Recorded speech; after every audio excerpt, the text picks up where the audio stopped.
The Life of Death by Nightmare Darkness, read by Deathlight. Chapter 6, Meeting the Players.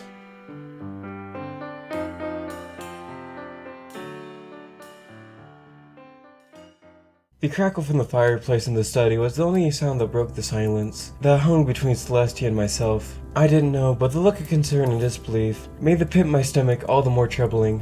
"What did you say?" she asked again.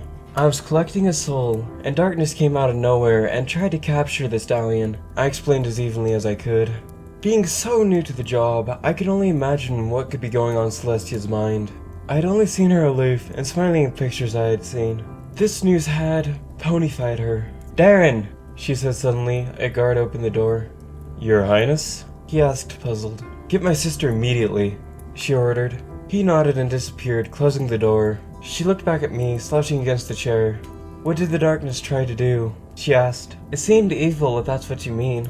But even then, things popped to mind. The darkness was similar to something I confronted with that seemed to be hanging over Queen Chrysalis. I watched as Celestia's expression darkened, but I kept explaining. After she declared war, the thing attacked me, but I scared it off with my scythe. It escaped before I could, well, hit it. Before that, I did visit Lucifer. He sounded angry before I got to the door, something about a lot of missing souls that just don't go missing. Celestia was silent for a long time, till the door opened, and Luna walked in, and abruptly shut the door. "Sister, why hast thou called me?" She stopped in mid-sentence as she saw me. "Why have you come back? Surely nothing." Her voice trailed off as she looked at Celestia.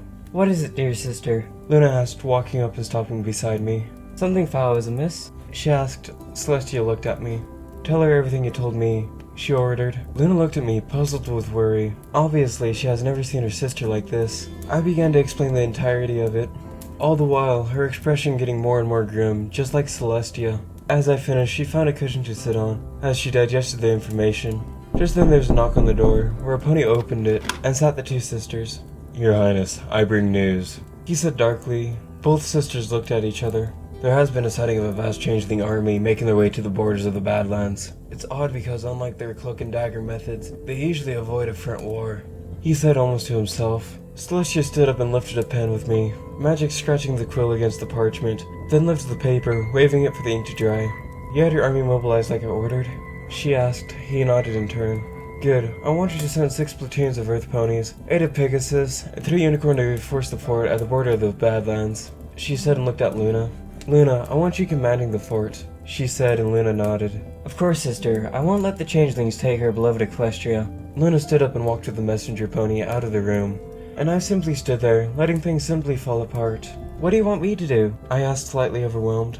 "No credit to you, Grapevine, but this is the worst possible scenario to have, and you knew on the job, but ponies will die, and you need to work. But this takes precedence over the collection of souls. I'm sending this letter to both Heaven and Hades to collect the necessary souls. I want you to go to Hades and figure out how Lucifer is losing souls." Plain as she rolled up the scroll, focused her magic, and then 2 appeared side by side, and then both vanished. And what next happened made my head spin. The room erupted in both blinding light and intense flame, and there stood Lucifer and a beautiful Pegasus. After the flashy entrance, Lucifer looked over at the beautiful Pegasus with a smirk. "Well, if it isn't angel wings," he said in a mocking tone. She looked at him with daggers. Even her angry stare was beautiful. "Lady Celestia, please tell me this is a joke. I have enough problems in heaven to be bothered with dealing with his kind," she jabbed. Lucifer simply shrugged. Celestia looked at Lucifer, and she seemed to have her own smoldering anger with him. "You're missing souls," she simply said. "Oh, you know how they are. Some hide, some get recycled," he said, rolling his hoof. "Lucifer Brimstone," she spoke eventually. Angeling smiled like a sibling watching another get in trouble. "Oh, full names. Okay, maybe." He spoke softly so no pony could hear him. "Have gone missing, but nothing I can't handle," he says simply. "How many?" Celestia asked again, more firmly. Lucifer looked disheartened. "Around 38,000 last I checked. First it was 10, now it exploded. I have my demons working on it." Celestia sighed and closed her eyes, rubbing her temples. "I'm having Death go with you, and find out what's taking the souls, and where they're taking them," she said, looking at Lucifer, less enthusiastic. Lucifer looked less than enthusiastic. "I don't think it's necessary," he began, but she raised a hoof, silencing him. "Angel, I want you to fortify the army of heaven. I don't think this will go without a fight, on both planes of existence." Angel Wings looked at her oddly. "If that is what you wish. But about coming to Earth and collecting souls, are you sure?"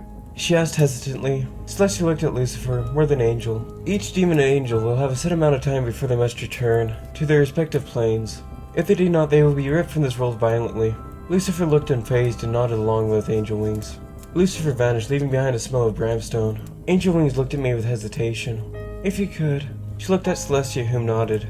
Can you take a special interest in Big Macintosh and his sister? Just make sure nothing happens to them, she said, smiling softly. I can't make any promises, but I'll do my best, I said. I didn't know who Big Mac was, or who he was to her. She soon was gone, leaving a smell of rosemary. Celestia looked at me now, alone with her. Things are happening that can't be undone, Grapevine. If you fail, Celestia, no. The world will be thrown into chaos. You cold? A second voice interjected Celestia, who looked more annoyed than surprised. A creature I knew only by reputation, and looked to have peered out of thin air, and hovered there. Discord, you are not needed, Celestia said. Discord waved his paw dismissively. Oh please, you don't need me? If anything, you need me more than ever. Evil baddies making themselves known? Souls missing? Heck, I'm surprised the new death has done so well considering it's her first time on the job. Only, what, a day? Way to go, Bones! He summoned a big foam finger that said number 1, along with a drinking cap. Celestia looked like she was going to slam her head against the desk, but refrained from doing so. But then she smiled. You and I both know you have nothing to do. Every pony is affected by this. That even means Fluttershy, she said. Discord slightly sobered up with that revelation. I'll help, not because I want to. Discord folded his arms. I looked at Celestia like she was nuts. Me work with Discord? I asked. He is a god in his own right, albeit an annoying one, she said. I'm right here, you know, he said pointedly. Celestia nodded at me. Okay, but I feel weird about this, I said. Noted. Now go to Hades, she said. I turned to the door, lifting the key, and turning it. I flipped up my hood, followed by Discord. My day couldn't get any worse, could it?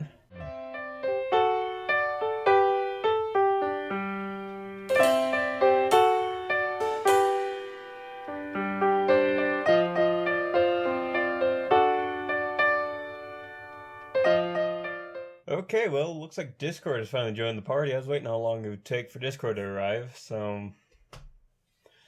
yeah.